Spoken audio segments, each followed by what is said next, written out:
Alors, salut mes frères et sœurs, j'espère que vous allez bien au nom puissant de notre Seigneur Jésus-Christ. Aujourd'hui, je vais discuter avec vous, je vais parler de la sainteté et le fruit de la grâce et non la condition pour être sauvé. Alors, ce message ne sera pas long, c'est un message à travers le titre.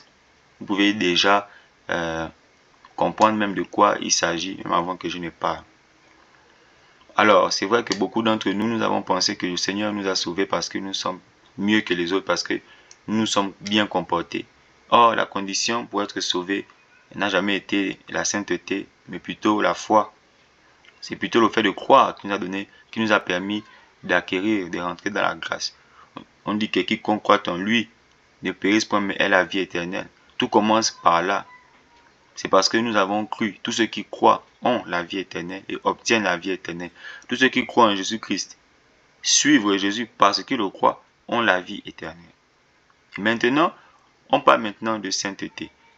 Alors, dans la sainteté qui est prêchée par plusieurs personnes, plusieurs prêchent la sainteté comme étant une condition pour garder le salut pour être sauvé. Or, la sainteté, ce n'est pas une condition pour être sauvé. La sainteté est le fruit de la grâce de Dieu. Avant que Jésus-Christ ne meure à la croix, aucun de nous ne pouvait être saint. Même si tu te comportais de la meilleure manière possible, comme un évangéliste pouvait dire, tu serais le meilleur pécheur pour aller en enfer. Mais en Jésus-Christ, la sainteté nous est donnée, c'est-à-dire que nous avons reçu cette nature sainte. Quand Paul s'adresse aux églises d'Éphèse, Corinthiens, il s'adresse aux églises, il parle aux églises de vivre d'une certaine manière parce que vous êtes saints et non pour être saint. Il n'y a aucun verset qui dit pour être saint, vivez d'une certaine manière, non. Alors, la conduite sainte d'un chrétien vient du fait qu'il comprenne qui il est. Il vient du fait qu'il comprenne la grâce que le Seigneur lui a fait en lui confiant cette nature de juste. Alors, quand tu sais que tu es, tu ne peux pas te comporter d'une autre manière. Je vais prendre un exemple simple. Si vous êtes président, vous n'allez pas vous comporter comme un gendarme, ou bien vous n'allez pas vous comporter comme un enseignant. Vous allez vous comporter, votre comportement sera relié au statut que vous avez, au titre que vous portez. Alors, vous ne pouvez pas vous comporter comme un Français si vous n'êtes pas français. C'est vrai, vous pouvez avoir des adaptations, vous pouvez épouser la culture française, mais vous ne serez pas français pour autant. C'est pour ça que ce n'est pas le fait de se comporter de manière sainte qui nous confère la nature de saint. La nature sainte, c'est la même nature que Dieu a. Et c'est Dieu qui nous engendre dans cette nature. Ce n'est pas nous qui la cherchons. Et maintenant, puisque le Seigneur nous a engendrés dans cette nature, nous marchons maintenant dans une vie de sainteté parce que nous sommes saints. Nous ne marchons pas dans une vie de sainteté pour être saints. Et c'est là d'où la confusion vient. Puisque plusieurs personnes se condamnent parce qu'ils n'arrivent pas à vivre totalement d'une manière sainte. Et donc, ils mettent la sainteté comme étant la condition pour être sauvé. Alors donc, le salut en Jésus-Christ n'a plus de sens. La croix est blasphémée, la croix est négligée. La croix de Jésus-Christ est négligée parce que nous avons mis en avant notre capacité à être pieux pour être sauvé. Or, ce n'est pas dit dans la Bible qu'il faut vivre d'une manière sainte pour être sauvé. C'est parce que tu es sauvé qu'on t'éduque, on t'instruit maintenant à vivre d'une manière sainte. Alors, donc c'est ça qu'il faut comprendre. La sainteté, c'est le résultat de la grâce. La sainteté n'est pas la condition pour la grâce. Si c'était la condition pour la grâce, il va nous falloir vivre saint tout le long de notre vie, bien que nous ne pourrions pas et nous allons mourir sans la grâce donc. Tant que tu te dis il faut que tu te sanctifies pour être sauvé, sache que tu n'as pas encore fini. Parce qu'on ne se sanctifie pas une seule fois. On se sanctifie pour toujours.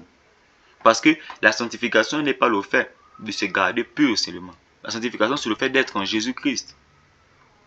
Et quand tu es en Jésus-Christ, l'Esprit te sanctifie. Et cela ne se fait pas physiquement, comme on se lave les mains, ou bien qu'on se lave chaque jour. Cela se fait en esprit, dans la compréhension, dans la connaissance que nous avons de notre pensée. Le Seigneur ne nous exige pas la sainteté pour obtenir sa grâce. On parle de la grâce quelque chose de gratuit. Et cette grâce, c'est que Dieu nous donne la vie éternelle et que cette vie éternelle, elle est dans son Fils Jésus-Christ. Cette vie éternelle n'est pas conditionnée par nos œuvres. Elle n'est pas conditionnée par notre bonté. Autrement, personne ne pourrait être sauvé si c'était le cas. Puisqu'on pêche de manière consciente ou inconsciente. Tu peux être énervé, tu toises quelqu'un, tu parles mal à quelqu'un, tu mens. Ce sont des péchés. Et donc, s'il te faut d'abord être saint pour être sauvé, alors à l'heure actuelle, tu n'es pas sauvé. Puisque dans la semaine, au moins, tu as commis quelque chose. Alors mes frères et sœurs, c'est une exhortation que je donne à mes frères. Vivez d'une manière sainte parce que vous êtes saints. Ne vivez pas d'une manière sainte pour être saint. Ça n'a pas de sens.